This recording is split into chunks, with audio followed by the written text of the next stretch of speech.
Good morning, everybody. I'm Jerry Espinal Franco. I'm a United States Marine Corps veteran, a UChicago alum, hurrah, and a former OMAC Skill Bridge intern here at the University of Chicago.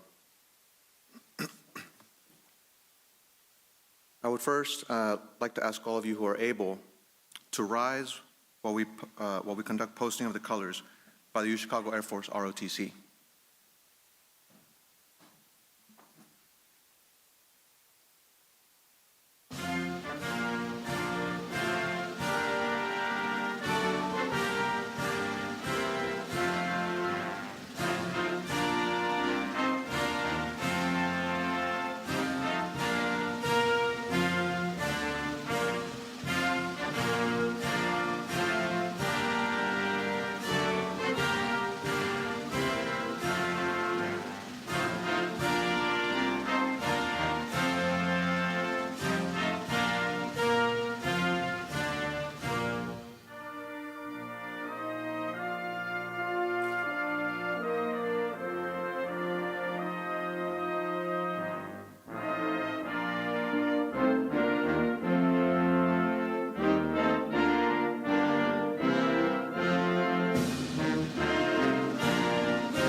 Thank you.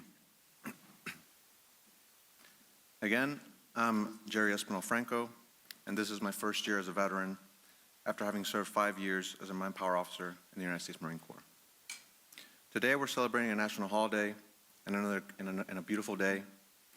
Happy birthday to a beloved Marine Corps. I want to add personal thanks to each of the service branches. The Air Force for spending over 65% of their budget on recreational activities first, sleeping in DoubleTree hotels, and then giving the Army and the Marines their old equipment. To the Army for being the best in-class version of the Marine Corps. To the Navy for providing one-star Uber rides for Marines to get to work. To the Coast Guard for securing our vital waterways like the Chicago River and backyard ponds. And lastly, to the Space Force for satellite radio. But all joking aside, a sincere thank you to all the men and women who served. As with custom, I'm told I will end up serving the remainder, I will spend the remainder of my years as a veteran never having this day off. And Terrell has made sure that this year is no different. As I left the Marine Corps in late 2022, I was in a privileged and unique position. For the first time, I had modest success in my career, some resources, and some time to calmly think about my next steps. So I emailed the OMAC about possible internships late one afternoon. 4 minutes after I hit send, Terrell called me with a plan to get me here to UChicago. As a Marine, I'm called toward a mission I believe in and a team that inspires me to make an impact. I'm fortunate and grateful to have found that at the Stone Center for Research on Wealth Inequality and Mobility with the support from Terrell and the OMAC. I want to thank Terrell, Grace Hammond, the Executive Director of the Stone Center, as well as Stephen Durloff, the Faculty Director of the Stone Center, for the opportunity to grow professionally every day and do meaningful work. Now I would like to introduce Christian Mitchell, Vice President for Civic Engagement at the University of Chicago, and First Lieutenant and Deputy Staff JAG for the 182nd Airlift Wing of the Illinois National Guard. As Vice President for Civic Engagement, he is responsible for overseeing the Office of Civic Engagement, including state and local government relations.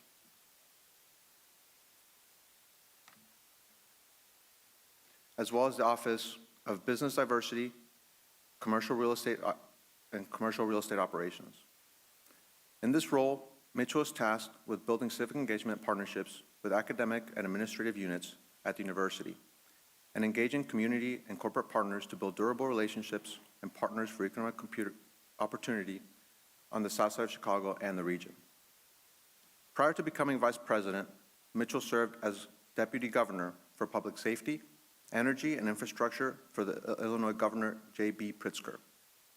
As deputy governor, Mitchell oversaw myriad state agencies, including the Illinois Department of Transportation, Department of Corrections, the Illinois State Police and National Guard, Emergency Management Agency, the Environmental Protection Agency, Illinois Power Agency, Illinois Commerce Commission, and Cannabis Regulation and Oversight Office. Mitchell was also chief strategist for the governor on several complex legislative initiatives, including the nation-leading Climate and Equitable Jobs Act to put Illinois on an equity-focused path to 100% renewable energy, the legalization of cannabis, and Illinois' $45 billion Rebuild Illinois Capital Construction Program. He was also point person on criminal justice reform, elections and election security, and Illinois' assault weapons ban. During the COVID-19 pandemic, Mitchell led the state's procurement of personal protective equipment, stockpile, and other critical medical supplies for hospitals and healthcare workers of Illinois. Prior to serving as deputy governor, Mitchell was a state representative from Illinois' 26th district, serving 3 terms representing the Chicago lakefront, from Gold Coast to South Chicago. In 2018, Mitchell served as executive director for the Democratic Party of Illinois, becoming the first African American to lead a state party. He began his career as a community organizer on Chicago's South Side, working for Southsiders Organized for Unity and Liberation. Mitchell is a 2008 graduate of the college with a degree in public policy. He graduated with his JD from the Loyola Chicago School of Law in 2019 and is a member of the Illinois Bar. And Mitchell has recently commissioned as a JAG officer in the U.S. Air Force National Guard.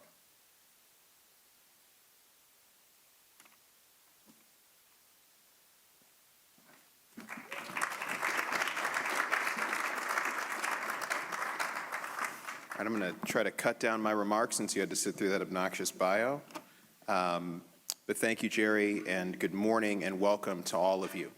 I want to thank you for joining us for this event to recognize the veterans of our UChicago community. And on behalf of the university and a grateful nation, I want to thank our students, faculty, and staff veterans for your sacrifice and commitment to keeping our nation safe and uphold the honor and democratic values that are the foundation and strength of our nation. I would also like to recognize the sacrifice and service of our military-affiliated family members and caregivers in supporting our veterans. One of the reasons I wanted to come back to the University of Chicago is that I am proud of our distinct and rigorous commitment to inquiry of diverse and competing perspectives. And one of those is closing the civilian and military divide by having more folks who are on our campus who understand what it means to make the sacrifice of service, and in some cases, may one day make the ultimate sacrifice. So our support for veterans and their families is not only meant to make us better by representing a unique set of skills and experiences, it's germane to our core perspectives. The university is committed to building a community and providing holistic support services for our veterans while expanding its campus presence by recruiting new veterans to the university as students, as staff, and as faculty. I want to talk a bit about some of our programs. In the college, the University of Chicago Veteran Scholars Initiative provides customized admissions, pre-orientation, advising, housing, and resources to welcome and support the success of undergraduate veterans. The Office of Military Affiliated Communities, as you heard about from Jerry, or OMAC, leads the university's work on behalf of veterans, active service members, and military families. I want to thank Provost Baker, Bridget Collier, Associate Provost for Equal Opportunity Programs, and Terrell Odom, Director of the Office of Military Affiliated Communities, for their work to advance the university's support for military affiliated students, faculty, and staff. I'd like to briefly highlight a few of the initiatives and accomplishments of OMAC. OMAC leads opportunities for the campus community to recognize, learn about, and support veterans, including events such as honoring the hurt and their heroes, Women in Boots, and the Black History Month program, which are examples of OMAC's unique and diverse programming. OMAC builds partnerships with foundations, nonprofit organizations, local government, the Department of Veterans and Affairs and Defense, and within the University and Medical Center to advance research, educational, and employment opportunities benefiting veterans. I want to recognize the Robert R. McCormick Foundation's tremendous partnership and has funded the OMAC's Veterans Restorative Justice Project. This innovative project offers our graduate student veterans in business, public policy, law, social work, and social sciences to perform research and field work to benefit veterans in the Veterans Treatment Court of Cook County. Our students engage with leaders from local government, the Department of Veterans Affairs, the city colleges, and the judicial systems, among others. I want to thank the Boeing Company for their tremendous gifts to OMAC, as well as the Cook County Department of Veterans Affairs for their generous grant to expand the scope of this work to create a best-in-class transition program for veterans inside Cook County to reintegrate into society. The University, UChicago Medicine, and OMAC have established a partnership with the U.S. Army Medical Command to bring active duty physicians, nurses, and enlisted medics to maintain and sharpen their skills, working alongside our talented team of clinicians at UChicago Medicine. The team of Army practitioners sees 25% of the trauma and emergency cases at the medical center. Lastly, I want to call attention to OMAC's Department of Defense SkillBridge program at the university. The initiative provides internships to service members transitioning from active duty to the civilian workforce, higher education, and entrepreneurship. OMAC has successfully transitioned over 40 interns throughout the university, medical center, our national laboratories, and other industry partners. Over 90% of these interns have gained employment, begun entrepreneurial work, or are continuing their education. Just for a moment of personal privilege, the proudest duty that I had when I was in the governor's office as deputy governor was overseeing our emergency management agency and our National Guard. I watched through crises over and over again, whether it was civil unrest after the murder of George Floyd or COVID, floods, anything that happened in the state of Illinois that required immediate assistance. Our National Guard, our service members were always there. The reason why I commissioned as a geriatric is because I was inspired by that work. And when I saw how these young men, young women, I was sharing this with my table, would drop everything on a dime to rush toward whatever fire, chemical spill, or need that the state of Illinois had, my figuring was that I could do no less. And if there was anything that I could do to use some of my skills to help, I wanted to do so.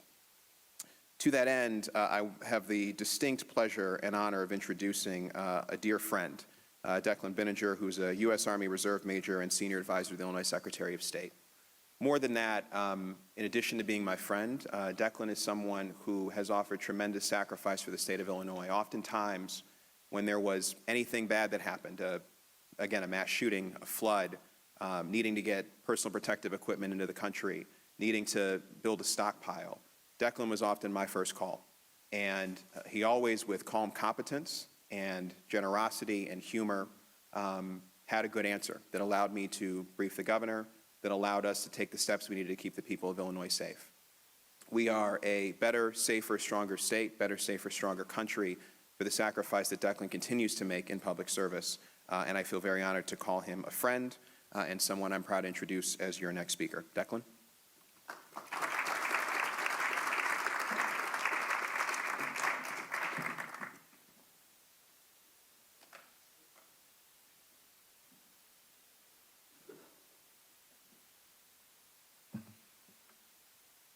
Well, still good morning, everyone. Thank you very much, Christian. That was incredibly generous. Probably too generous, but I'll take it nonetheless. So thank you very much for the opportunity to spend this morning, this afternoon with you here today. This is just a tremendous way to celebrate Veterans Day with so many people in the room who truly know what it is to serve. Before I begin, I'd be remiss if I didn't thank Terrell and OMAC and really the University of Chicago for their continuing support for veterans in every way. This is just a fantastic commitment to see on display. I mean, this is probably the prettiest room in the entire university, and they say, nope, you get it.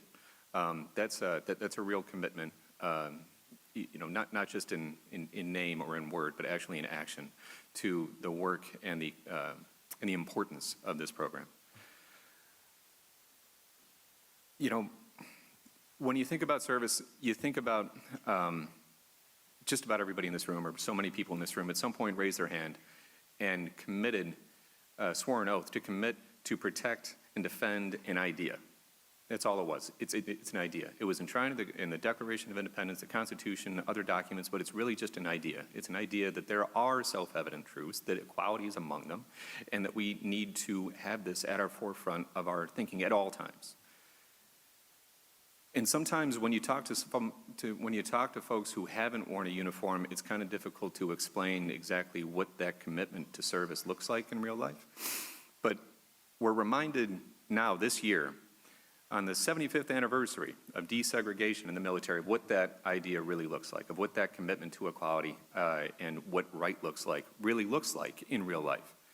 If you go back 75 years ago, in 1948, President Truman signs Executive Order 9981 in order to integrate the military. No more segregation, that's it. 1948 in the United States was a very, very, very different time. You had people showing up in the military at that time from places where segregation was not just de facto, but de jure. It was permitted, it was mandated. And still those folks from California to Chicago to Columbus, Ohio to Columbus, Georgia, all showed up in that military, that one single military where they would be serving alongside someone who might not look like them. And that might be the first time that they served alongside someone or talked to someone or engaged with someone who didn't look like them. And they brought that experience back to their communities at the end of their service, whether it was after 2 years or 20 years, whether it was on active duty or reserve, whatever it was, they brought that back. That was the laboratory of democracy that the military offers to the country, that allowed for those folks to bring that experience back, to bring it back to their communities, and I'm sure there are historians in the room who can speak more eloquently to it than I can, but that softened the ground for the civil rights movement that now seems inevitable, but at the time was a pretty radical idea. So that's what the military can do and what it does consistently. Fast forward a little bit, just a little bit, to when I joined up. In 2013, this is just after the repeal of Don't Ask, Don't Tell. And there were a number of people in my OBC, in my officer basic course, who sat on the sidelines intentionally for years because they were afraid, they were concerned that serving their country would somehow impact their ability to make a living or to live generally because of the person that they loved, because of the relationship that they were in. These people that I got to know through that basic course were some of the most outstanding human beings, some of whom were still my best friends in the Army. And looking back on it now, I'm only disappointed that the Army was deprived of their service for so many years before that happened.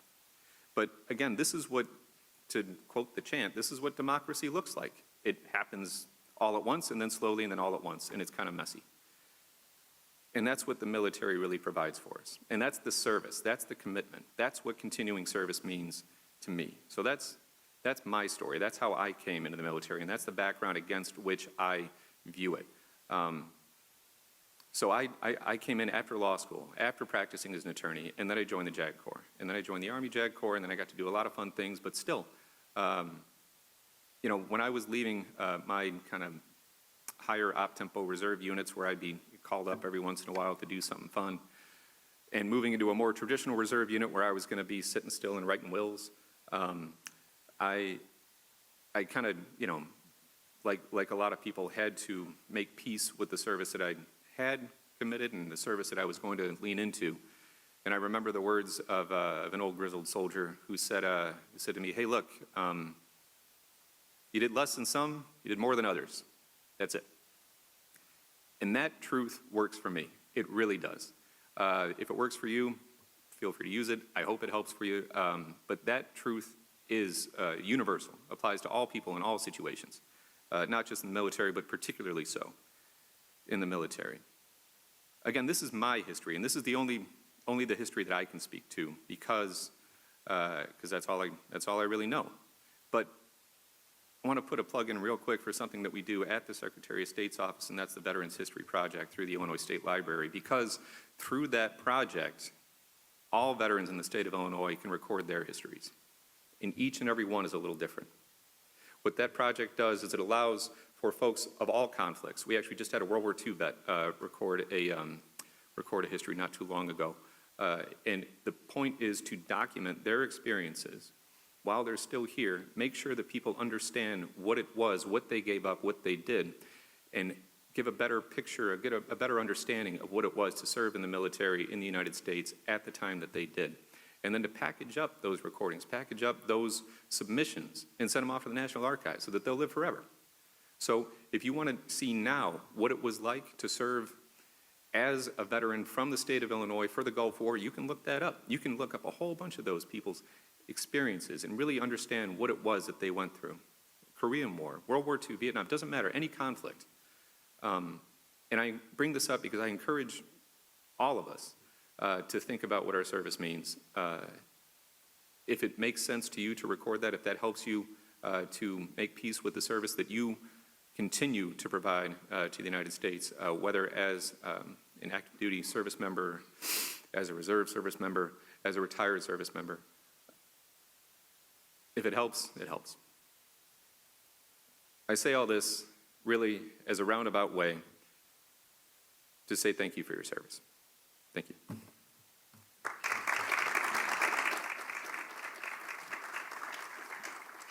And now invite Jerry back up, who actually left something out in the Air Force budget, or in his remarks about the Air Force, and that's that, no kidding, if a member of the Air Force has to stay in an Army barracks even for one night, they get substandard living pay. So I just wanted to put that out there.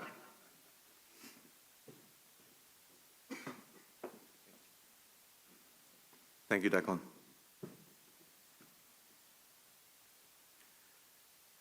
I would now like to introduce our moderator for today, Greg Sanchez.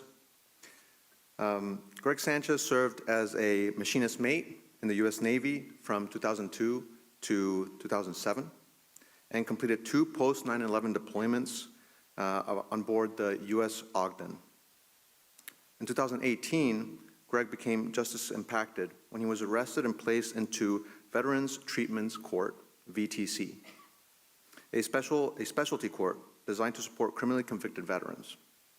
Since completing VTC, Greg earned his undergraduate degree in U.S. history from the University of California, Riverside, where he also collaborated with peers and student leaders along with local and state politicians to bring $4 million annually in recurring state funds to support justice-impacted students across all 9 University of California campuses. Additionally, Greg has been invited to speak with Congress on issues pertaining to student veteran education and restorative justice. He's currently a consultant for the Council on Criminal Justice Veterans Justice Commission, as well as the Los Angeles County Military and Veterans Affairs. Now living in Chicago with his spouse, Misty, and his daughter, Nicole, Greg is enrolled in the Harris School of Public Policy's Evening Master's Program while acting as the secretary for the Military Affiliated Students of Harris, MASH, and liaison for the University of Chicago's Veterans Restorative Justice Project. So, welcome, Greg Sanchez.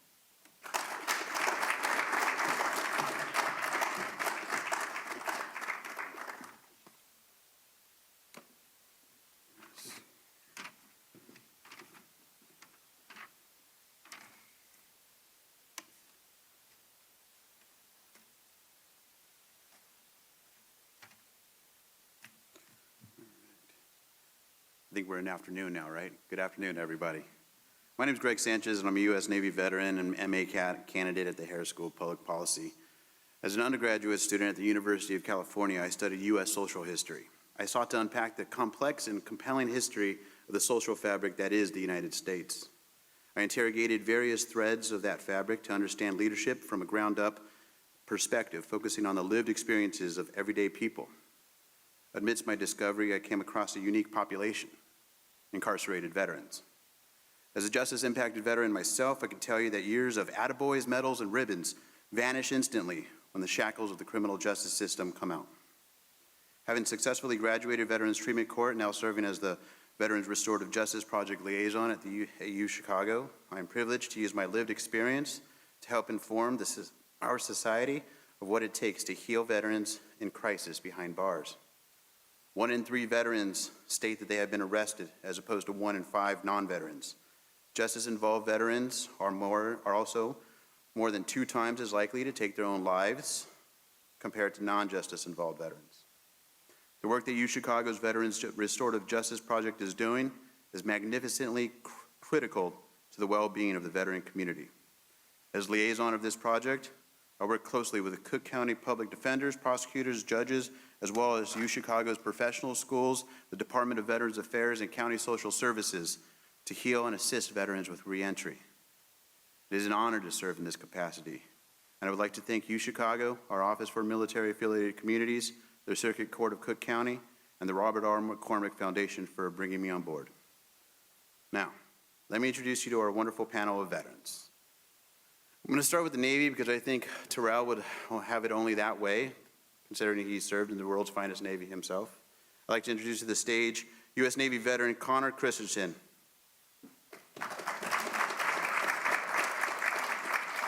U.S. Marine Corps veteran Luke Magyar. U.S. Air Force veteran Mallory Lewis.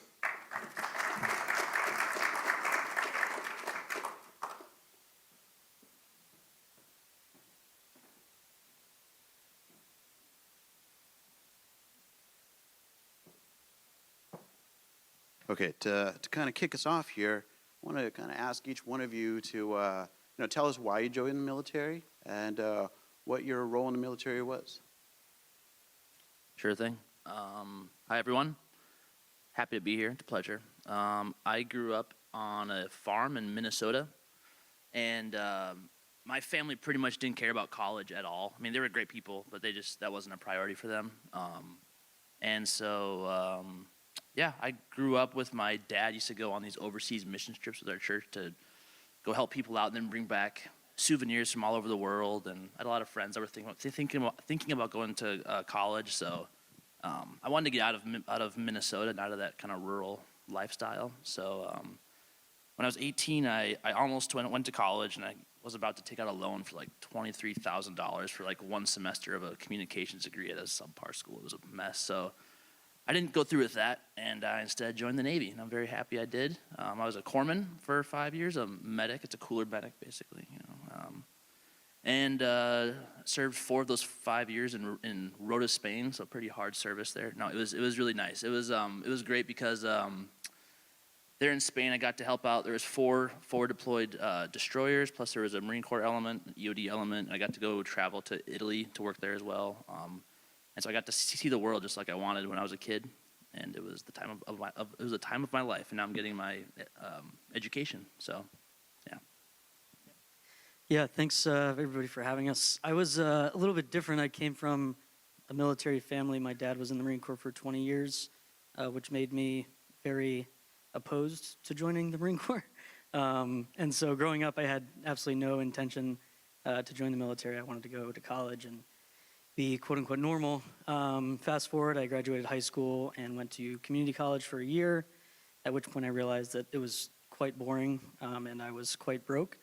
And so I decided after that to join the Marine Corps, and I did 5 years as an all-source intel analyst, mostly based out of Jacksonville, North Carolina, which is about an hour from where I grew up, so I got to travel a lot there. And then I got to do a couple quote-unquote deployments, kind of, sort of. I got to go to Norway, and then I did a MEU to the Middle East, mostly in Europe a little bit. And then I got to go to Ukraine in 2021, so before the full-scale invasion, to do some training with the Ukrainians. And then 2022, I was torn whether to get out or stay in, and I kind of stumbled upon the University of Chicago and got in contact with the Veteran Scholars Program and met some great people through that. And then that was what put me over the edge to get out and come here and pursue my bachelor's degree here.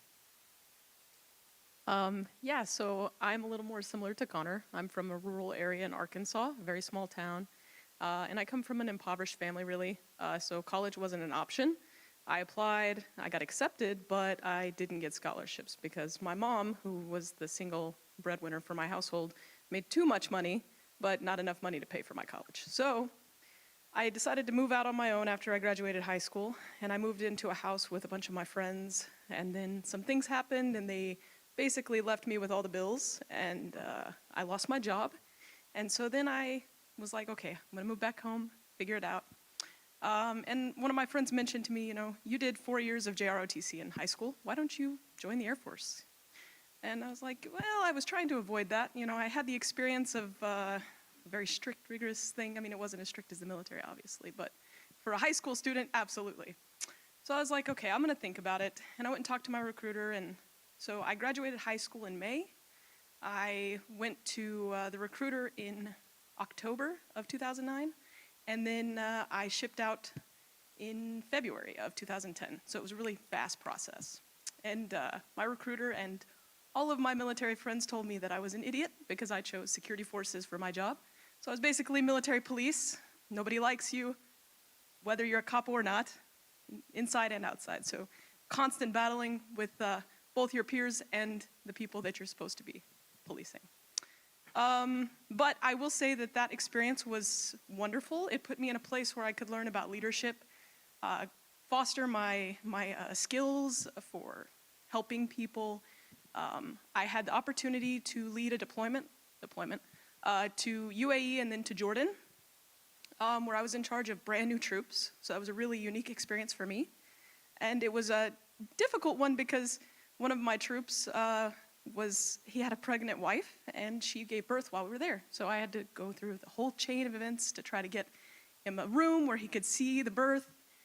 But it was really, really satisfying getting to do that and help my troop out. So I think that my role in the military was learning to be a leader. Whether you are in a position of leadership or not, you're still a leader. So I think that's my role, yeah. Thank you, all three of you. Whenever I hear people to discuss their entry into the military, I find so much of myself in their stories. I think we can all relate to that, those that have served. It's like, whenever we've decided, okay, I'm going to go through with this, but the events that have led up to it sort of can be very relatable in some capacity to one another.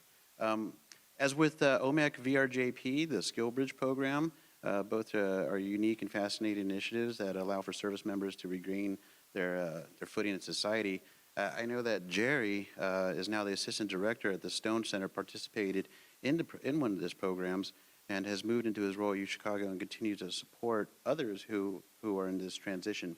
Can each of you please tell us how other programs or military-affiliated student groups at the university are helping veterans with their transition, and what are the steps taken to gain admissions into these sort of programs? Sure thing. First and foremost, we are in International House right now, and this was my first stop sort of when I came to UChicago, as I got an internship here. And I'll say that working here was one of the first times that I really felt that like being a veteran is a beneficial part, or it's a thing you can add to society and help others out. And so I had a great experience here, and I'm still working here. I'm still associated with iHouse. Then MASH at Harris, Military Affiliated Students of Harris. Awesome program. And that was a great way to connect with veterans at the policy school where I go.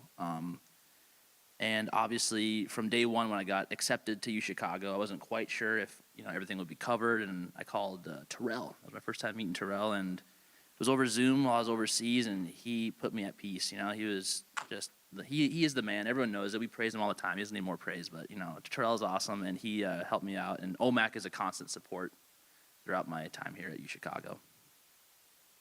Yeah, I have sort of like formal and informal support that I've found here. So getting admitted, it was like a surprise call from Bo, who runs the Veteran Scholars Program, the undergrad. And so it's a surprise call, but then there's formal programming where you have a mentor who's another veteran. And then through that mentor, I've made like my pretty core group of friends, my roommate, my partner. I've met all of them through that core group that I met through my mentor. And then when you arrive, I had spent a total of maybe 36 hours in Chicago before I fully matriculated. And so I had really no experience in Chicago, not really in a big metropolitan type city. And so having that group already in place of other veterans who can introduce you to more veterans and also non-veterans, having that support group in place prior to arriving was a big deal. And a big reason why I think a lot of veterans come here. And then when you're here, you have pretty constant advising and support, whether it's tutoring, whether it's financial aid, anything you need, both Terrell and at OMAC, and then all of the other veteran scholar programs, all the other support. is pretty constant, and you can reach out anytime if you need it. So that's great. And then informally, there's a lot of veteran, social events. MASH put on a bonfire last weekend, which was great, and you get graduate, undergrad kind of cross-pollination there, which is nice. And then, there's other social events. Beer Passport Wednesdays at the pub. It's a great thing. A lot of veterans go there and hang out every Wednesday. So there's a lot of formal support, but also the informal support is a huge deal and a big reason of why I came here. Okay, so fun story. When I applied to U of Chicago, it was not expected that I would get accepted. I literally only applied because I saw that the application fee was waived for veterans. And my friend told me last minute, you should apply, you should apply. So I did, and I submitted the application 2 days before the deadline. Was not prepared whatsoever, and I did not expect to get accepted. Surprisingly, they were the first university to get back to me. I was super thrilled, and I had to make the hard decision between going to Egypt to study at the American University in Cairo or come to U of Chicago. And after consulting with my teachers and advisors, I decided on U Chicago for the prestige and the really great program for Middle Eastern Studies, which is my focus. So when I got here, I also had never been to Chicago. I came, and I was immediately put into contact with Terrell, who also put me in contact with iHouse. And I've been an iHouse fellow since I got here. It's been a wonderful experience that's allowed me to connect with other people, a lot of veterans. As for military-affiliated communities, I'm trying to start one for the Social Sciences Division, if any of you are interested, and get a hold of me. I'm trying to get that started. But OMAC has been super helpful for me with a lot of things. So when I first came here, my mother passed away, and it was a week before classes started. So I reached out to Terrell to find someone to watch my dog because I didn't have anyone. And he immediately got me a plane ticket home. He found someone to watch my dog, and he put me in contact with the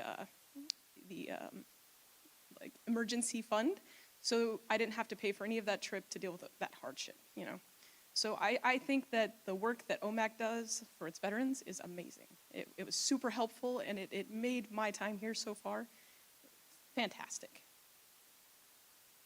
Thank you very much, all three of you. OMAC helped my family and I move to Chicago ourselves. It was a really stressful time for us, but Terrell, he reached out and he made sure that he made it as comfortable as possible. So although OMAC and U Chicago participates in SkillBridge, neither one of you, or either three of you, participated in SkillBridge. So please tell us a little bit about your transition from military life to U Chicago. What was your first week like on campus? How did you feel? Were there any particular challenges that you recall? I guess for myself, when I got out of the Navy, my first stop was St. Louis University's campus in Madrid, Spain. That's where I got my undergrad, and it's a very small campus, like 1,000 people. The vet population was like 2. I think I was one of 2, and we really didn't talk to each other for some reason. So I pretty much got out of the Navy and ignored that part of myself. And I thought school was easy because it's just you have to go to class and go home, and it's just like, this is chill, I can do this. But I did kind of put that veteran part of me on the back burner for those 2.5 years. And then really it wasn't until I came here 2 years ago that I started to be like, okay, I forgot I am a veteran, and there's a cool community here. And it felt great to kind of finally, accept that part of me and get involved. I think, I loved my time in the Navy, but I was ready to get out at the time. A lot of young guys are just like, oh, screw this, But that wears off, and then you miss it. You miss a lot of the good times you had. And so I came here and met the veterans here. And so transitioning to Chicago, it wasn't that bad. I grew up in the Midwest, so I used to come here a little bit. But then, the best part was just finally hanging out with vets and talking about old stuff. So it was a good experience. Yeah, I think the sense of community was a big thing that I knew I was going to miss. When I got out, I was living at the time when I was deciding whether to get out or stay in with my 2 best friends who were also my NCOs while I was in the Marine Corps. And so we all ended up living together. And so I had not only the community to go to work every day, but also come home living with other service members. And so I knew that was a big part for me, that I was going to need to identify a place where that could continue, just to ease the transition if I was going to get out. And so when I ended up getting out, I continued to live with them. But at that time, I already knew that I was coming to Chicago. And so it was nice because being able to have conversations with other veterans here and meet the veteran support community here, it kind of made me more at ease when I was getting out. And I knew I wasn't going to go from living with two of my best friends who I served with for 5 years to a place where I knew nobody else had any similar experiences or like-mindedness in that way. And so identifying that sense of community was huge. And then that's just only continued year by year being here. And so I think it was a little bit different for me because I knew I was coming to undergrad. I knew I wasn't going to grad school.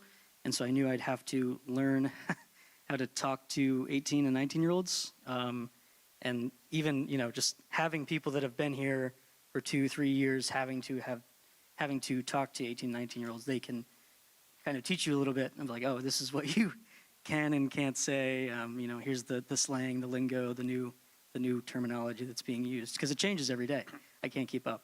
But that was a huge deal, right? And that eased a little bit of the anxiety of going to a place in an undergrad community where you're going to have to interact with people who are great and way smarter than you are, but also way younger and have different experiences. So there's a lot of support both with that and everything else.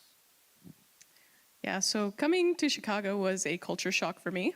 I am from the rural South. I have lived in the South most of my life. If you can count Oklahoma South, I would.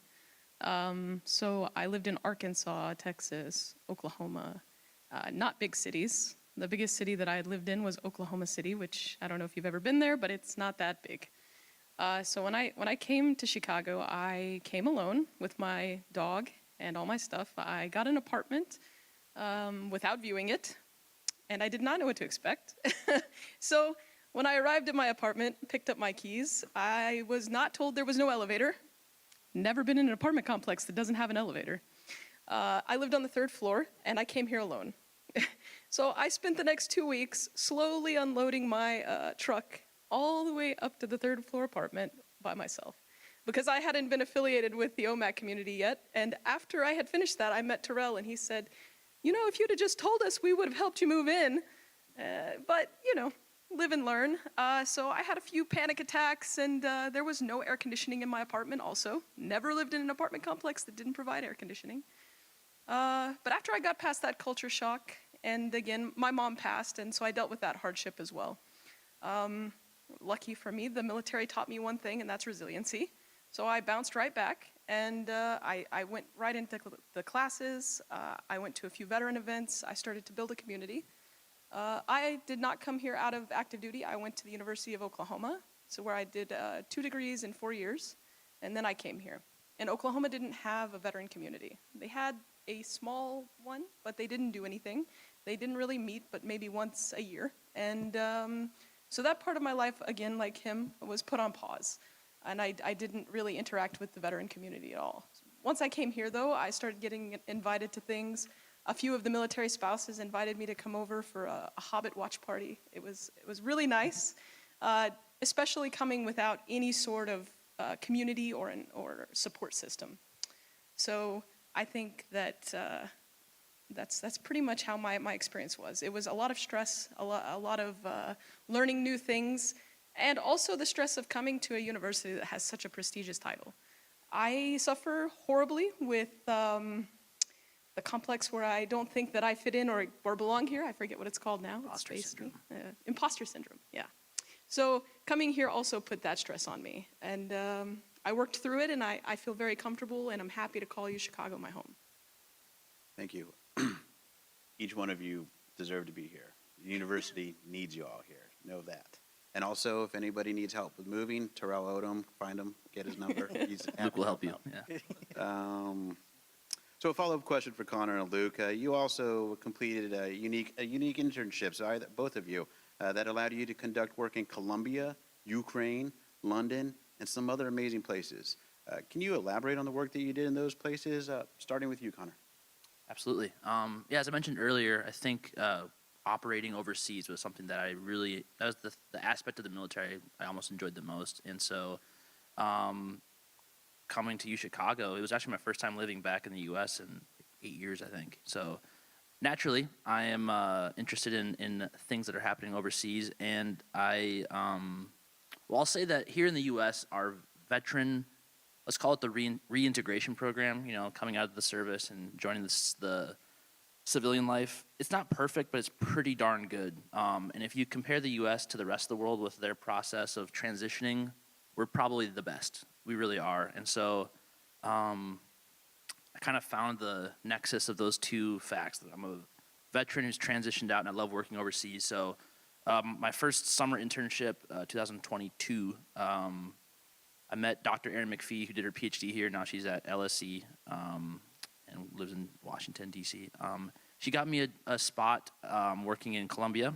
And so basically my job was to cruise around rural Colombia and talk to people that used to be in the FARC, the terrorist organization there, and interview them and learn about their transition process out of the FARC, because they ended in 2016. And, I go to the policy school here, and so the idea there is to see the patterns of success and the failure of transitioning. And I enjoyed that work. And so this summer, I continued with a different project in Colombia. And I also worked with Luke here on a project in D.C. with the Afghan refugee community. I'll let him tell more about that one. And then Luke and I both ended up going individually to Ukraine to interview folks that were on the front and haven't transitioned out yet, but will. And so there's a lot of money flowing in that direction to sort of get the systems in place now before the war ends and before they have to transition out. So, and it looks like that'll be my job after I graduate in May, I think. She thinks she's gonna hire me. So I really enjoy that work, and I feel like the military and UChicago set me up for doing the exact kind of work that I feel fulfilled with. Yeah, like I was talking about the community and the network, this is exactly how I stumbled into this internship and job. And so I knew when I got out, I knew I had an interest in international relations and foreign policy. I wasn't exactly sure what I wanted to do with that, especially first year internship wise. So I ended up applying for critical language scholarship, and that was kind of my all eggs in the basket. That was the plan. And then along the way, I had a class with another veteran at Harris. I was an undergrad, he was at Harris, and so we had a class together. Ended up chatting with his wife. They're both out in DC now, doing amazing things. And I ended up chatting with his wife about a project that they were doing, and she asked what I was doing this summer, and I had heard about Dr. McPhee's work, but I didn't know really even the name of the organization. But I was like, that sounds really interesting, formerly armed actor, reintegration and research. And so, of course, the veteran network paid off, and she said, oh, that's Erin. I know Erin. We're very close. Would you like me to put you guys in touch? And then so we got in touch, and we had a Zoom call, and I began working with Erin late last academic year. And then, this summer we did with the Afghan Special Forces community that both in the U.S. and then some that are outside the U.S. trying to get here or trying to get somewhere else. We ended up doing a policy paper focusing on their needs, both their reintegration and their resettlement needs, because obviously that community can't really go back to Afghanistan right now. And so it was very interesting. It was very enlightening. And like Connor said, it really highlights the support and how lucky veterans in the U.S. are. There are certainly challenges and certainly shortfalls, but we do have support, and that community didn't have a country. And so it was pretty illuminating to have those conversations and do that research, and definitely made you feel pretty lucky. And then late this summer, I didn't have as cool of an experience in Ukraine, but I was there for a week in more rural areas, interviewing veterans and civil society, doing stakeholder interviews to see where the shortfalls were with their reintegration programs. And it was a little bit different because there's still, a lot of them are not veterans yet, or they are, but they can get conscripted again. And so it's an interesting problem set to see how do you reintegrate a community that may have to go to the front again. But that work has been extremely, extremely enlightening and really makes you appreciative of what we have here. Very incredible and important work that both of you have been undertaking.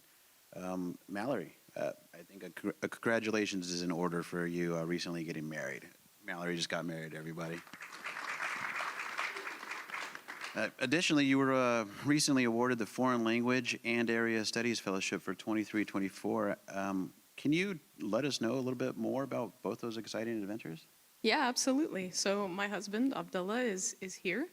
I met him in January at a Starbucks in the Arab area of Chicago. I was at Starbucks getting a drink, and he saw my tattoo that's written in Arabic, and it struck up a conversation. And then a couple months later, we decided, let's continue this, and we ended up getting married in May. So it was really quick, but I think when you know, you know. It's been a wonderful experience so far, and I hope that it continues to be far into the future. As for the Foreign Language Area Studies Fellowship, I was extremely excited to get that because it meant that I got a complete second year here at UChicago free, fully funded, and a living stipend. It's been a really great thing, and it's helping me to improve my Arabic language. It allows me to take courses that are specifically the ones that I needed to do without having to worry about working while paying for it. I mean, I do have my GI Bill still, but it's almost up, and it would not finish out the continuous of the whole year. So I'm really excited about that. I don't really have much else to say about it, but yeah, it's a really great experience, and I'm super happy. No, I really appreciate it, and I really appreciate hearing from all three of you today.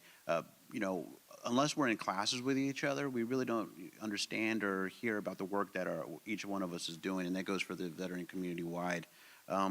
With that said, I'd like to invite you, all of you, to provide any last thoughts or anything else that you'd like to share about your experiences or how the university can continue to grow programming, support military affiliated students better, or any persons at UChicago that you can think of, and also anybody that you'd like to thank.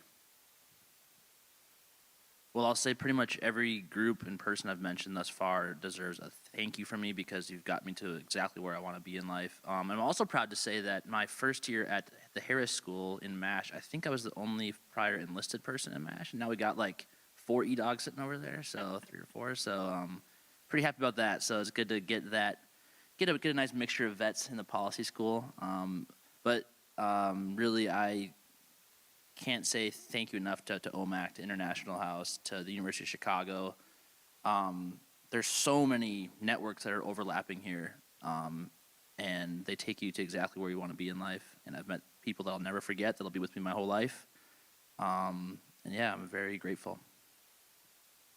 Yeah, I think that's pretty much exactly right. There's way too many people to thank. But Terrell, thank you, and then thank you to the university and all the programming, the undergrad veteran scholars community. I certainly would not be here without that support, and they continue to bring in outstanding people. And then also, a thank you to both the university, but also the traditional students and everybody for inviting us in with open arms and not, commenting too much on how old I look sometimes or anything like that. And I'm younger, but yeah, no, it's been a great experience, and really can't say thanks enough to everybody that's made it possible. Yeah, I also would like to again reiterate thank you, Terrell, for everything. You've made my experience here at UChicago something that I could have never imagined. Same with iHouse and OMAC in general. Overall, I think I've said it, and I'll say it 1,000 more times. Thank you to everyone. It's really like my time here at the university has been something that I just never would have experienced, and now I'm thinking of pursuing a PhD, so I hope to continue here as well to help flourish with the OMAC community and iHouse as well. I think that's pretty much it. Ladies and gentlemen, Mallory, Luke, and Connor.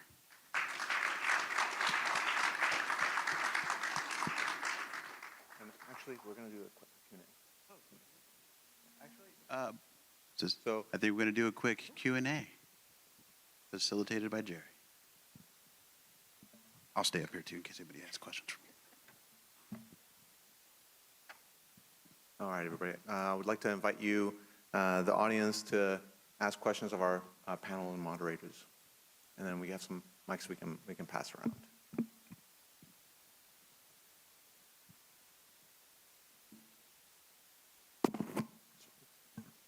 And then we have a Yes, sir. mic Good to coming see your ya. way. Thank you. Thank you all for letting us hear about your experiences, and I appreciate the thanks to the university. I have a question for Connor, who failed to mention that he was co-president of Graduate Council last year for some reason, and which is the capacity in which I worked with him. So Graduate Council is the graduate student government here at the university, and it oversees a large organization and budget. And I wanted to hear maybe a little bit about how your military service had prepared you for that kind of service. Absolutely. I will say I did not mention grad council because there wasn't a huge veteran population there, and it was kind of a new thing to have a veteran involved, it seemed like. And that was a moment where I felt like I got to actually kind of use some of my, some of the leadership aspects I learned in the military in a practical way to actually make an institution a better place. And I don't know if I did that, but I tried my hardest. And so it was an amazing experience. It was by far the biggest leadership experience I've ever had, and I got to lead an amazing team.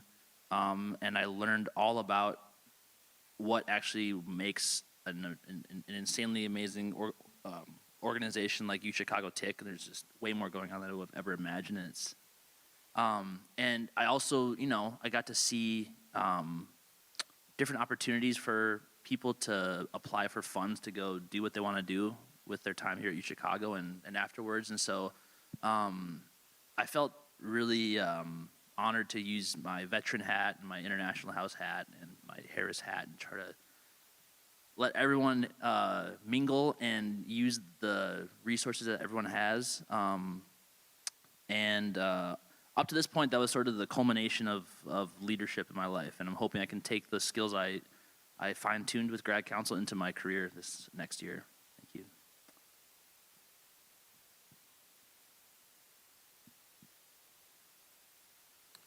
So, Mr. Sorry, Jerry, I got one. It's a two-part question. The first is to Luke, when did you get the haircut? And the other question would be for Connor and Luke. Can you guys elaborate on your experiences that you just had over in London? When did you get your haircut? Yeah, the haircut came right after Halloween. I had to keep it for a cowboy costume. It worked out terribly. But no, the experience in London, so we just had Coriolis Institute, who Connor works for, and I also try to work for. Just had a conference over in London, basically with a bunch of people from the formerly armed actor DDR community, with the focus on Ukrainian veteran reintegration. And it was an outstanding experience to get to meet so many people from so many walks of life and so many insights, not just to the Ukraine problem set, but there was a gentleman there who worked in DRC. There was Afghan female tactical platoon members there. And so just a really great community to come together and draw together experiences, what has worked, what doesn't work, and then the Ukrainian representatives that were there to be able to apply all those learned experiences to their specific situation.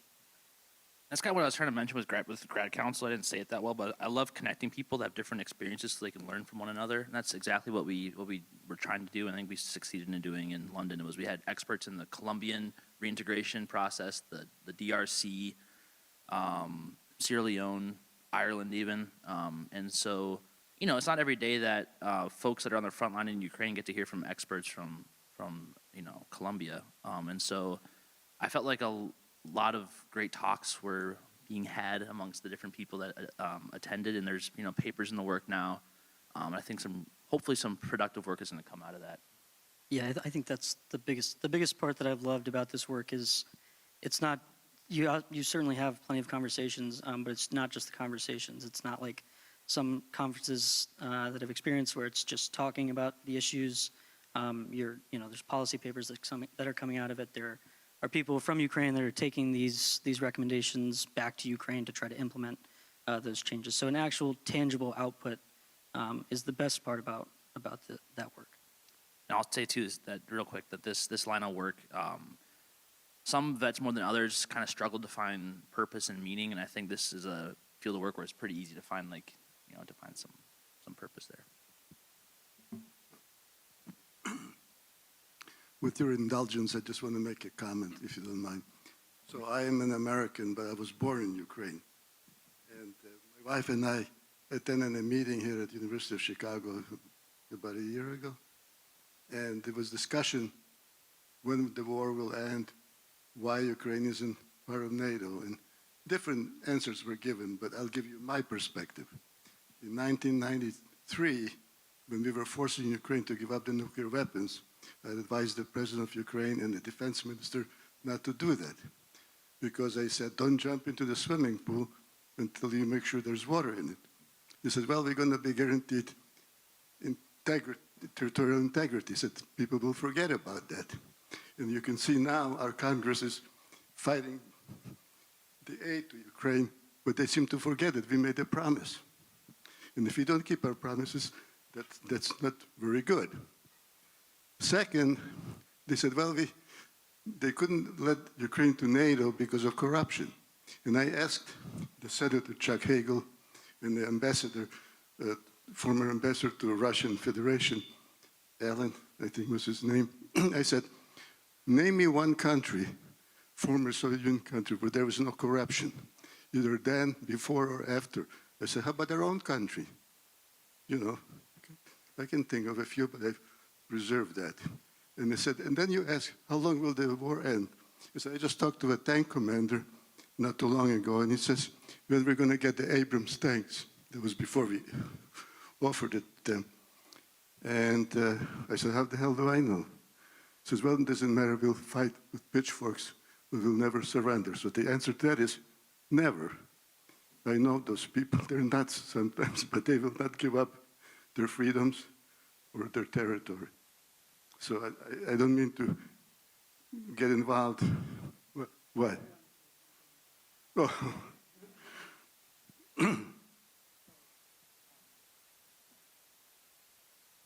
First of all, my husband is a retired general officer, medical, but he was in charge of the research command. He was 28 years in the Army. I'm 25, also medical corps, but I ran Walter Reed. I have a lot of foreign experience because we did just what you are doing. Never second guess your leadership skills. When I came to the university, college, medical school, internship, residency, I was a volunteer because they didn't draft women. Volunteer for Vietnam. Within 1 month, I raised my hand, I was in Nam. And that's what all of us have, all of us veterans, leadership skills. And for you to come to this university and ever doubt you don't belong here, you are leaders. Now, for the newly married young lady there, we're married 63 years. How does that happen? He always tells me, as your advice, he'll be better tomorrow. And I believed him. So that's our story, and it could be your story. That's wonderful advice. Thank you so much. Okay. Is there anybody else? And I'll just say real quick, this isn't exactly the moment to put my input for the war in Ukraine in, but I'll just say that the time I was over there, the experiences I had, the people I talked to, the things I saw, I'm still working through that, but one thing I know is that the passion that the veterans have on the front in Ukraine is unlike anything I've ever seen. I've seen a lot of great Americans, but I mean, what's going on in Ukraine right now, it's inspiring to see these guys. And so it's been an absolute honor to work with the Ukrainian vets so far, future vets. And no one knows what's going to happen with the war, but I know that hopefully people like us can be there to both learn from them, but also show them some experiences we've had with reintegrating into normal life after the war's over. Yeah, and if it's okay, I want to take this opportunity to add some comments and then, give you guys a chance to think of some questions. We also have some time. Because what you guys are saying is really, is really making me reflect, and I want to highlight some of the really salient themes that you guys are bringing up, right? And I'll add it's from the lens of the inequality that I work with at the Sloan Center.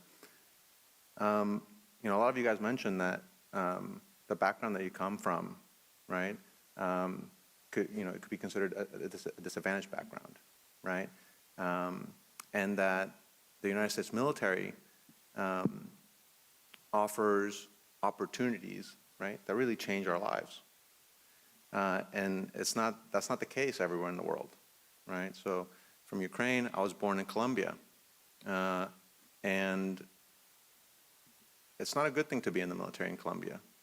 It's not considered prestigious. It's not, it's the people who cannot avoid it, right? It's not a privilege. It's not an honor. It's the people who are not wealthy enough to avoid it that go, right? And so just highlighting the themes, right? A lot of our service members come from disadvantaged backgrounds. They come in and they take on these burdens, right? And we don't have to go through the list, but you can imagine the stress, right? And just like little stuff, how we talk and how we interact, how we send emails and how we, these little transitions, right, that we need to overcome. And the role that these interventions here at the University of Chicago play in really smoothing that out for us and then changing our lives for the better, right? That's incredible. Anyone right now, right? We're bringing all these topics up. If you see what's going on in the news, you see how incredibly important it is the United States continues to have a robust, all-voluntary force. And what that means, right, what makes that possible, what makes that happen, is that the American people understand, and our service members understand, that even though that, we take on these burdens, we take on these sacrifices, and it's difficult, right, even when we're out, that it's going to make our lives better. That people are there on the other side, people like Terrell, institutions and programs like the International House, the OMAC, that understand that they need to help us to overcome some of those difficulties and then come out better on the other side, right? So that's the role, right, that these institutions, these programs are playing. And you guys are just highlighting how incredibly powerful these things are and changing our lives for the better, changing our trajectories, right? So really great. Thank you for your stories and the commentary. It's really wonderful to hear. Thank you. Any other questions from you guys? Yes,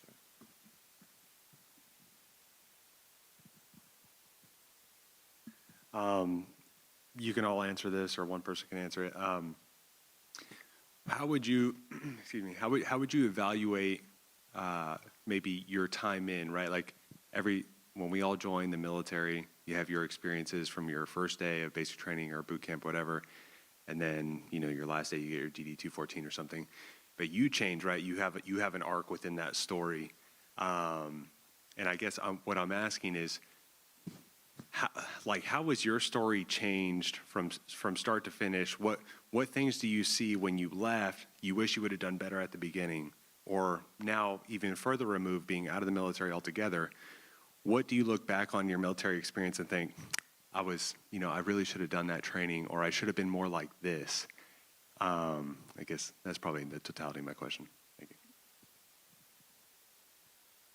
Yeah, I guess, well, what the military provided for me coming here, it was, I say this a lot when I'm talking to traditional students, but it's very impressive that they can come here and do what they're doing at 18 years old. I would not have been able to do that, and I proved to myself at the time that I couldn't do that when I tried community college.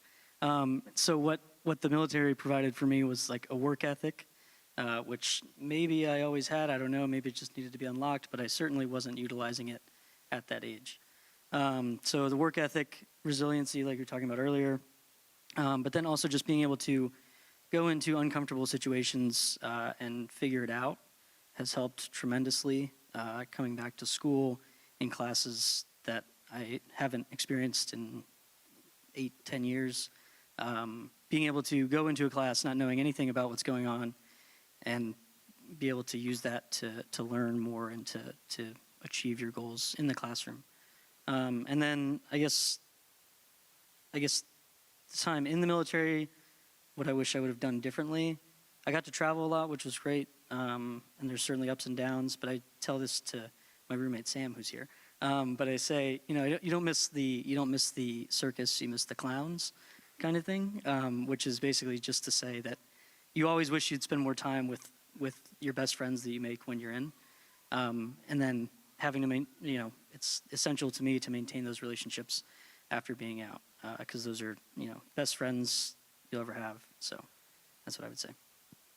And I'll just say real quick, when I first joined when I was 18, I mean, the primary motive under everything was to serve the U.S. And I was very happy with my service. But there was a moment maybe halfway or after halfway through where I started to think that, should I continue serving in the Navy? Is there a different way where I can serve my country? And it was probably finding that I really enjoy learning languages and working with people internationally that I thought, maybe this is a better move for me. So that's probably my kind of arc, I would say. Yeah, for me, when I first joined the military, I was really young and excited, and everything seemed new. And by the end, I started calling myself the salty seasoned senior airman because I had experienced a lot of things, poor leadership, and a lot of experiences that just really soured my taste for the military at the time. So I think that transition would have been probably calling out leadership more. I think that a lot of my particular base, Tinker Air Force Base, had a horrible history of sweeping things under the rug and trying to do the good old boy system, and nobody really called them out. And I think that if there was one thing that I would do differently is I would have stood more firm against the leadership at the time. When I got out of the military, I ended up getting E5 right before I got out, and that was a great accomplishment, and I was really proud for it. But I was done with the military at that point, and I was ready to move on to a new world and new experiences. But also, like Connor said, to continue serving the country in the best ways that I can through my knowledge. But I think that was my arc, just like going from this bright, everything's new and exciting to, okay, it's time for something new. I don't know if that answers your question, but that's the first thing I thought of. Y'all are still serving in the military, some of y'all still?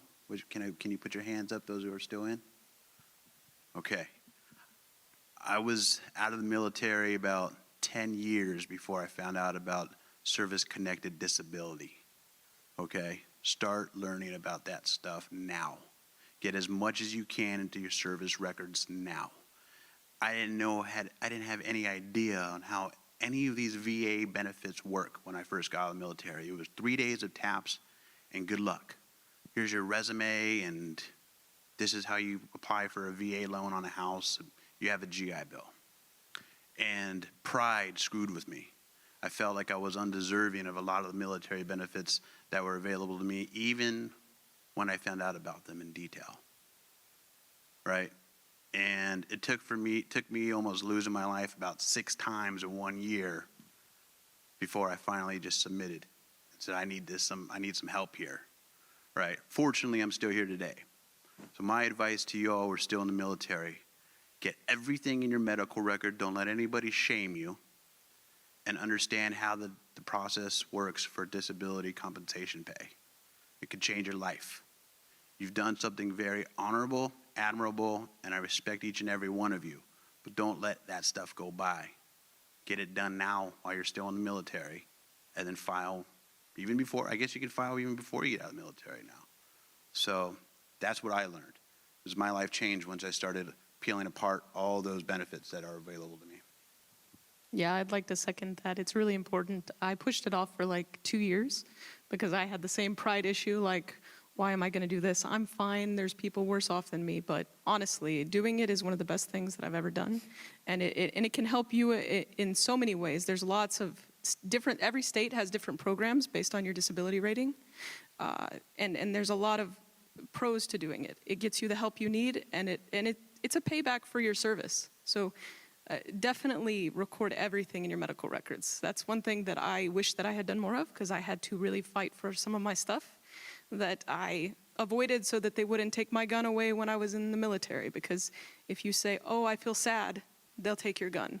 So you don't tell them you feel sad and you don't get that reported. So like, definitely take that advice. It's great. I'll just comment real quick on Mallory's first point, and I'll talk to the young ROTC guys over there because you have a whole career ahead of you. She mentioned some things that'll happen in the military where you see leadership that's subpar at times. You'll have that, but you'll also see some of the most inspiring leaders that you've ever met in your entire life. And so every single leader you have in the military is an opportunity to learn from them. And so you can learn what not to do, but you can also be inspired to be the best version of yourself that you can. I just wanted to say that. Thank you. I'll echo that. The benefits can really be critical to individuals' lives. I'm Bridget Collier. I have the honor of working with Terrell, and Terrell is someone who can help with benefits, anything related to your service. It's an incredible honor to work with him. I've never met anyone with such a personal and professional commitment to this community. So thank you, Terrell, for bringing us together today. I want to thank all of you who have served and the family members who've supported that service. My question is for Greg. Greg, I'm familiar with your personal story, and you mentioned a statistic that is just kind of rattling around in my head, which is that 1 in 3 of our veterans will experience the criminal justice system. Can you tell us more about that, and from your perspective, what do we need to do better to prevent that from happening and to better serve this community? Thank you for the question. And, there's several outfits that are doing work in the justice-involved veterans community. That figure came from the Council on Criminal Justice, the Veterans Commission. Time and again, I run into people who have been justice impacted, and I find out later that they were a veteran only because I kind of poke around a little bit into their history, into their background. Unfortunately, law enforcement isn't trained on how to sort of have conversations with people that they're detaining. And when they do ask of a person who's a veteran, because often they do not, the individual being questioned won't own up to being a veteran even though they served in the military. And that's because of shame or guilt, or they feel like they're an imposter because perhaps they didn't do a deployment or see combat and the like, right? So they'll just bury that deeply. We need to, one instance where we need to find improvement is training of law enforcement officers to ask the right questions. Like, have you ever served in the military? Do you have any military service, even if it's 1 day in boot camp? Because then you may become eligible for Veterans Treatment Court, which is a specialty court designed to support veterans. And at the end of an 18 months program, if they do everything that the VA and the court has suggested or mandated that they do, well, then the record is wiped clean and it's sealed, and they have a new chance at life. But there are a lot of people behind bars who do meet the criteria for veteran that aren't being introduced to Veterans Treatment Court. So that's one instance where we can find improvement. Next is Veterans Treatment Courts aren't in every county across the country, not in every state, and certainly not in every country or county. I'm sorry. That's a significant. That's a strain on society. There's 180,000 veterans are behind bars right now, right? So my heart is with them on Veterans Day, and so the work that the Veterans Restorative Justice Project is doing is looking to create, a body of work that we can take to Washington, D.C. and lobby Congress to ensure that the entire United States has a Veterans Treatment Court. It's needed. We're coming off of a 20-year war, right, that people are still trying to digest what they had done, things that they experienced. And I see this sort of escalating, having veterans come into contact with law enforcement. So the message needs to be spread across the country. Veterans treatment courts need to be in all counties. It saved my life. I wouldn't be here with my wife and daughter who are in the audience today if it wasn't for Veterans Treatment Court. So with that being said, I just really appreciate the support that the U Chicago and OMAC is giving to us in the justice impacted space. Yeah, I think I want to add to the significance that you yourself are playing, Greg. Just giving you guys a little scenario, right? Imagine you're 18, 19, right?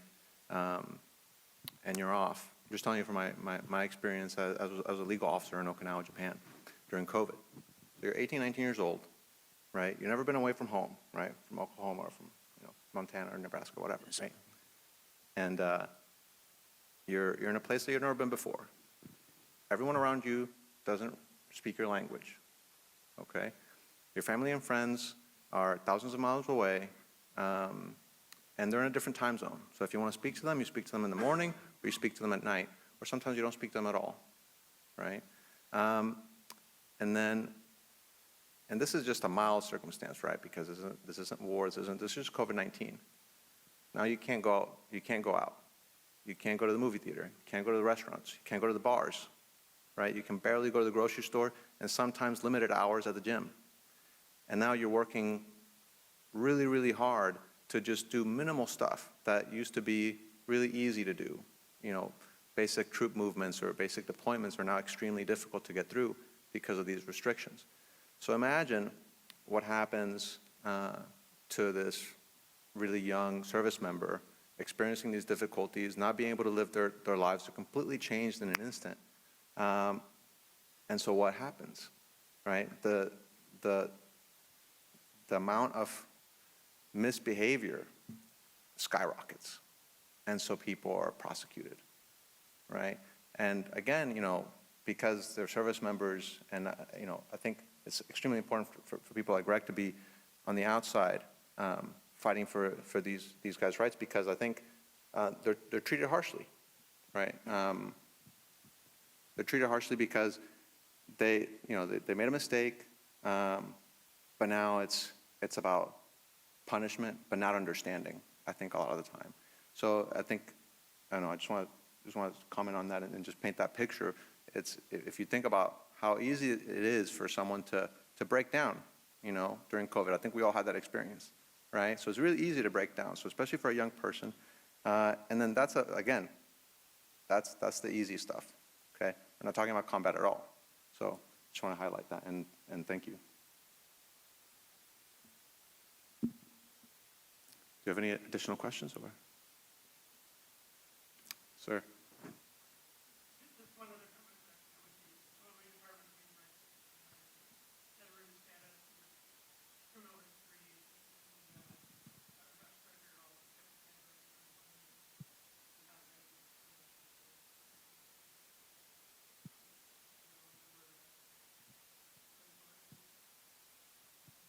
Thank you. I'll throw one more in there, Jerry, a selfless plug for students, military-affiliated students in the audience. If you are, in fact, interested in doing work with the Veterans Restorative Justice Project, please reach out to Greg. Greg is the liaison. He'll be able to assist you. But just also to share a story, actually two pieces. We go inside the Cook County criminal court system as well as the jail system. And you can imagine, or maybe you can't, going into a jail system, you're going through, 4 doors, 4 locked spaces before you can get to where the veterans are. And imagine seeing a veteran crying themselves to sleep because they can't get medication, VA medication, because of their incarceration. Can you imagine talking to a family who no longer receives payments because the veteran was arrested? They take away a veteran's disability compensation, which is the family's way to live. So there's tons of issues inside of the justice system that we're aiming to attack. And Greg is the best person for that. Greg, I have a passion for helping veterans. Greg has what they need to see, which is that success that can come after the fact. So we've placed several veterans in training, workforce development training programs, direct employment services, and every other wraparound service you can think about. So I appreciate Greg and his family, who finally got the chance to meet today, for coming here, and for all of you guys up on the stage for sharing your stories. These are new solutions to long ago problems. I'll say I'm a dinosaur somewhat, because it's been 20 years since I got out of the military. And some of these same issues existed. We just didn't have the right tools and the right people to get the job done, but now we do. Thank you, Sherrell. So is that okay? We close out the Q&A? That's fine. Okay. All right. So now I want to bring your attention to the small table set for one in the middle of the room, which is designated to honor those members who are missing in action or prisoners of war. The tablecloth is white, symbolizing the purity of their intention to respond to the country's call to arms. The single red rose displayed in a vase reminds us of the families and loved ones of our comrades in arms who kept the faith, awaiting further return. The yellow ribbon tied on the vase is reminiscent of the yellow ribbon worn upon the lapel of those who bear witness to their unyielding determination and to demand proper accounting of our missing. The candle is lit, symbolizing the upward reach of their unconquerable spirit. A slice of lemon is on the bread plate to remind us of their bitter fate. There's salt upon the bread plate, symbolic of the family's tears as they wait. The glass is inverted. They cannot toast with us today. The chair is empty. They are not here. All of you who served with them and called them comrades, who depended on them, their might and aid, who relied on them, surely they have not forsaken you. Let us pause in remembrance.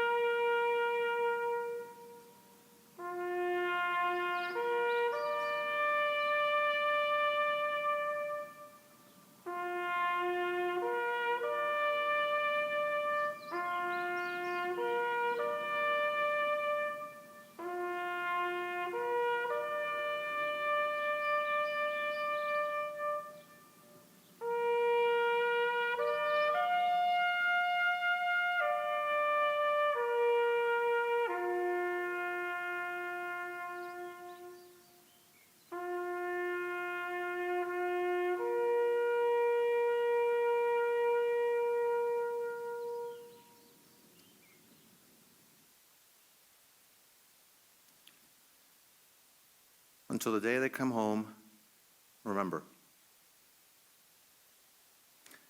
As we close our program today, we would like to thank several partners who have made the UChicago's veteran programming and initiatives a success this year. President Alivisatos and Provost Baker for answering the call and affirming our presence on campus with holistic support and resources. Vice President for Civic Engagement, Kristen Mitchell. U.S. Army Major and Senior Advisor to Illinois Secretary of State, Declan Benninger.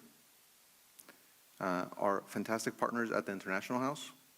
Their unwavering commitment to supporting military-affiliated persons on campus is unparalleled, and we thank you for your continued support and the use of your beautiful spaces to host events and build community. To the Zycheks, General Russ and Colonel Joan, U.S. Army retired. To our military-affiliated alum and donors who continue supporting our military-affiliated students with support for scholarships, housing, and other areas.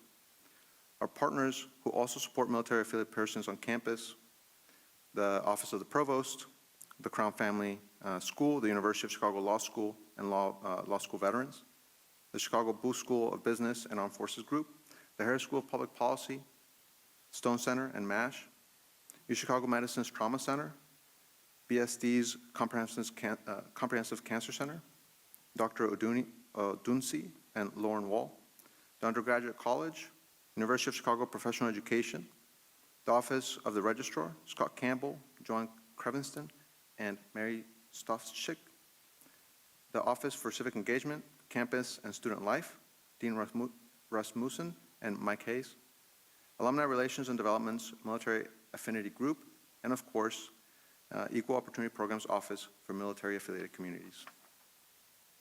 Bridget Collier, Scott Velasquez, Mitchell Kitlaus, and Terrell Odom. Thank you again to our moderator and our panelists for sharing their experiences, raising awareness for veterans, and the veterans initiatives at the University of Chicago. Thank you to the University of Chicago Veterans and Family Readiness Program for supporting military affiliated families, Military families are the glue that holds our nation's national security together. Thank you to all the brave service members and veterans for the sacrifices and for our freedoms. Thank you, everybody.